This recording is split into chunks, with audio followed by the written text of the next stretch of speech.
नमस्ते everyone, welcome back to my channel. आई हो साथीहरू सबैजना सन्चै अनि आरामै हुनुहुन्छ होला। यता म पनि सन्चै अनि आरामै छु साथीहरू। आज चाहिँ पनि नमस्ते everyone, welcome back to my channel. आई हो साथीहरू सबैजना सन्चै अनि आरामै हुनुहुन्छ होला। म पनि यता सन्चै अनि आरामै छु साथीहरू। आज पनि मैले नयाँ मुक्बाङ भिडियो लिएर हजुरहरूको माझ आइसकेको छु। भिडियोलाई सुरुबाट अन्तिमसम्म हेरेर फुल सपोर्ट गरिदिनु होला र च्यानलमा कोही नयाँ साथीहरू हुनुहुन्छ भने च्यानललाई पनि सब्सक्राइब गर्न नबिर्सनु होला भन्दै साथीहरू। आज चाहिँ मैले मुक्बाङ गर्दैछु साथीहरू। आजको मुक्बाङमा के रहेको छ भने साधारण खाना भन्न नमिल्ने, अब आज चाहिँ कुखुराको मासु र अनि मकैको ढिँडो, साथमा अलिकति खाना पनि छ साथीहरू। यहाँ सलादमा रहेको काँक्रो, अलिकति प्याज पनि रहेको छ अनि यहाँनिर रायोको साग फ्राई गरेर ल्याएको छु। अनि आज चाहिँ मासुमा मजाले झोल हालेर मासु र ढिँडो खाने विचारमा छु साथीहरू म चाहिँ। अनि यता थोरै कचौरामा दही पनि छ अनि यहाँ साथमा पिउने पानी छ साथीहरू। ढिला नगरिकन तातो तातो ढिँडो र भात चाहिँ म खान सुरु गर्दैछु साथीहरू। हजुरहरूले अनि खानुभयो कि भएन? खानु भएको छैन भने ल आउनु होला खानालाई, सँगै बसेर खाउँला साथीहरू। अब चाहिँ मैले यहीँबाट सुरु गर्दैछु। बिचमा झोल हालेँ, मासुको रस। अब ढिला नगरिकन खाइहाल्ने हो। एकदम स्पेसली यो गाउँको ढिँडो हो। धेरै भए त गाउँको ढिँडो नखा, त्यही भएर म चाहिँ गाउँको ढिँडो खाँदैछु साथीहरू। ल साथीहरू खाए है त। ल हजुरहरूलाई है, यो चाहिँ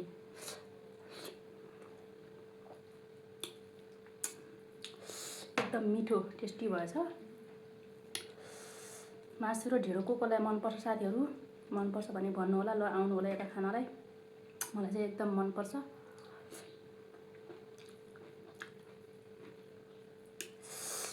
यहाँबाट चोपे नै हुन्छ हुन त।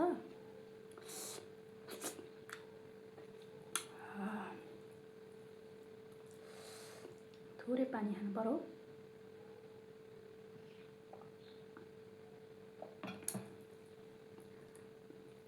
साग र ढिँडो पनि मिठो हुन्छ, के अरे मासु र ढिँडो पनि मिठो हुन्छ।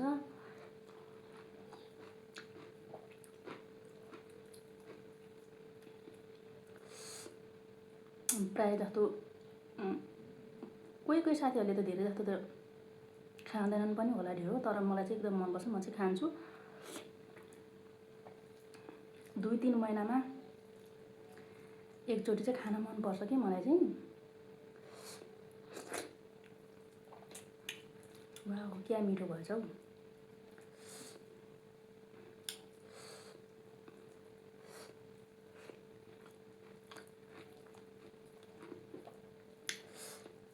साग र ढिँडो पनि मिठो हुन्छ।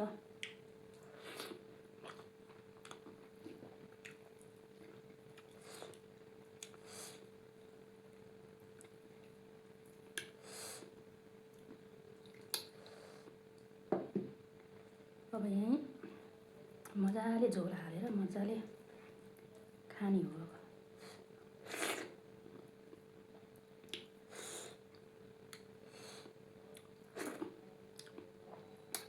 कोदोको ढिँडो झन् मिठो हुन्छ, मकैको पनि मिठै हुन्छ, गहुँको पनि मिठै हुन्छ।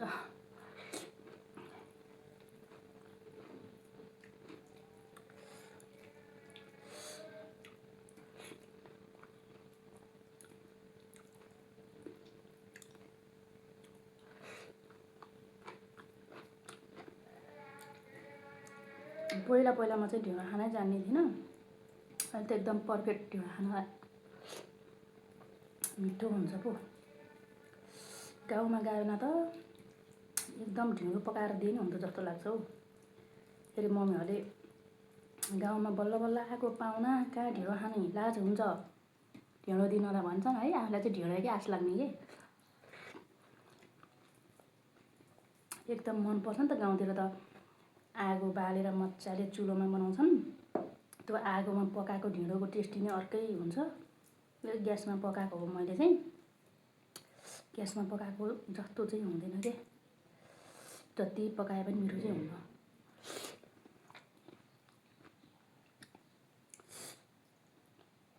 स्वाद अलिकति फरक हुन्छ। वाह, आज एकदम मजाले खाइयो। ढिँडो कति मिठो।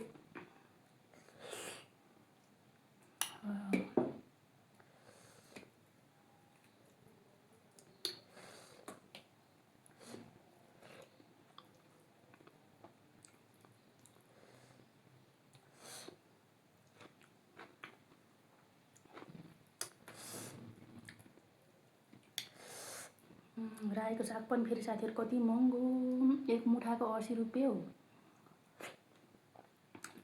जति महँगो भए पनि फेरि हामीलाई खान मन लागेको फेरि खान नछोड्ने है, खानै मन पर्ने फेरि।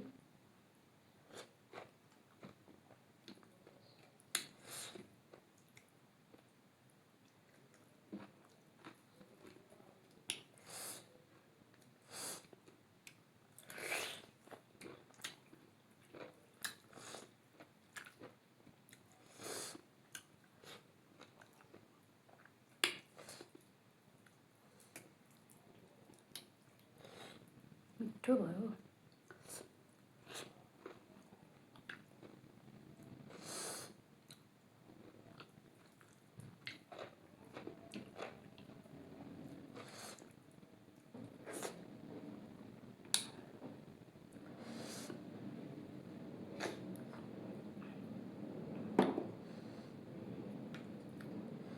झोलसँग चोप्दै खाने हो क्या।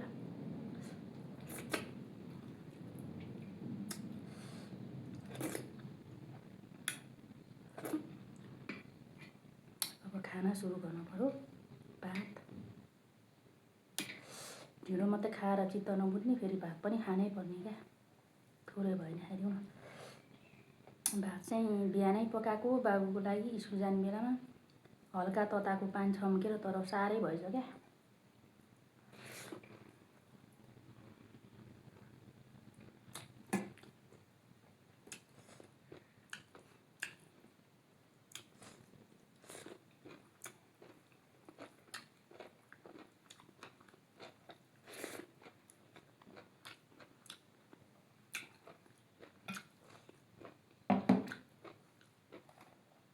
दही खानु पर्यो।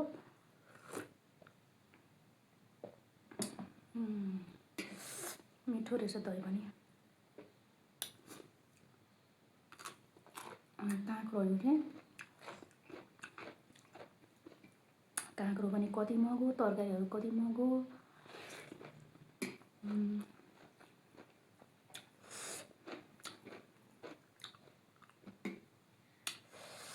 काठमाडौँमा बस्नेलाई त जे चिज महँगो तरकारीहरू। गाउँमा यही तरकारी फालाफाल छन्।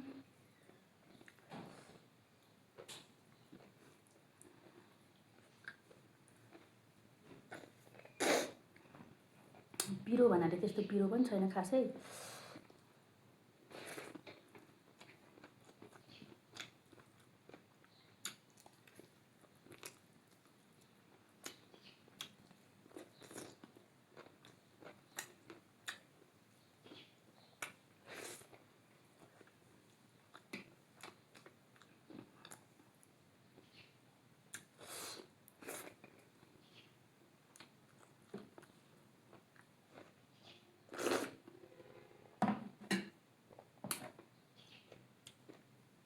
दहीलाई पनि अब पानी हालेर मोही बनाएर खानु पर्यो।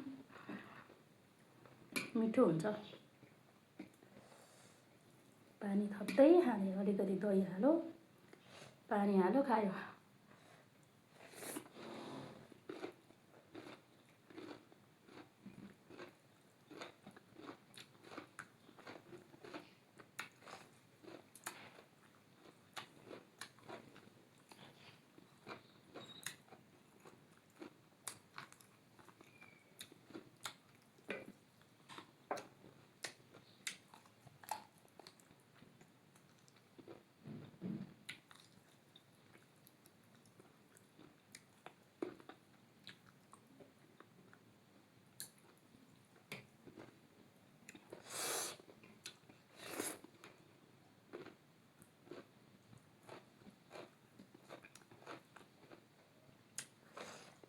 खाना लागेपछि त फेरि ननस्टप खायो म चाहिँ।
ल फिनिस एकैचोटि।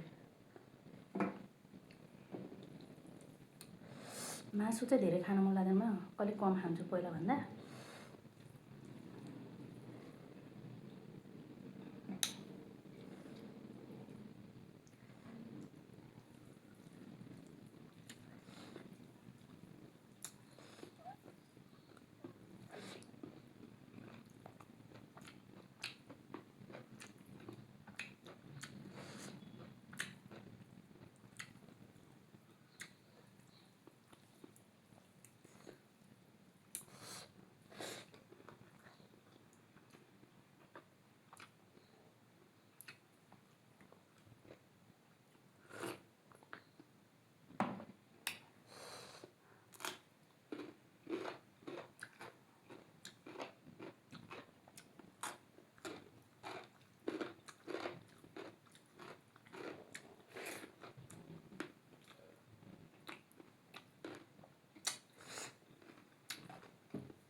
पिरो पो भयो त हल्का।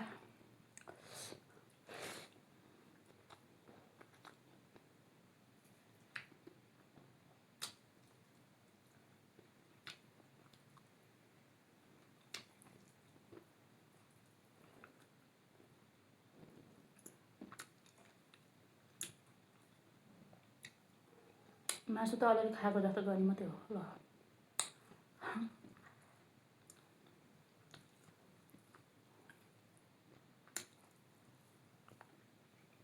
झोल मात्रै मनपर्छ मासुको। पहिला कति धेरै खान्थेँ कि अमन भयो अब त।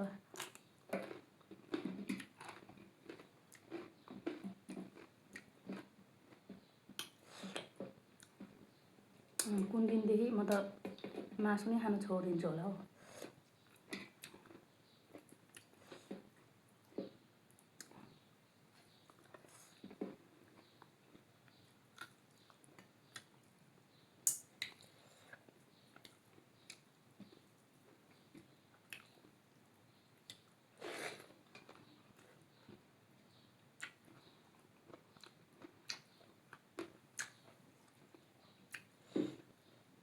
प्याज त खानै पर्यो। आनन्दले निन्द्रा लाग्छ कि भरे।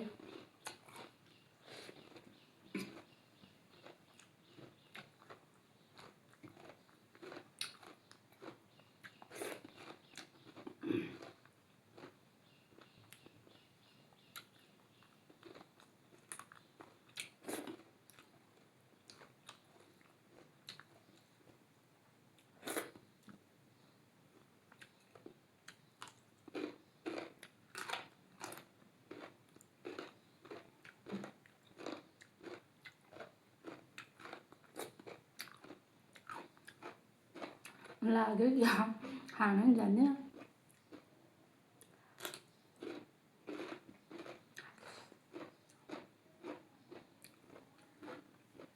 यहाँ खाना लाग्यो कि भन्दै यहाँनिर दरा छ, त्यही सिसामा हेर्दैछु कि म चाहिँ।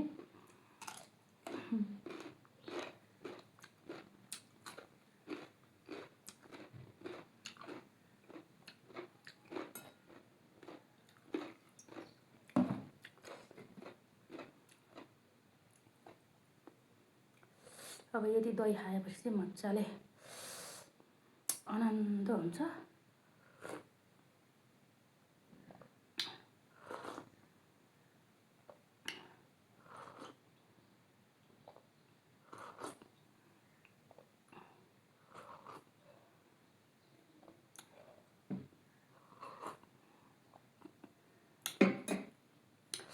वाह, आजको खाना चाहिँ एकदम स्पेसली टेस्टी अनि यम्मी साथीहरू।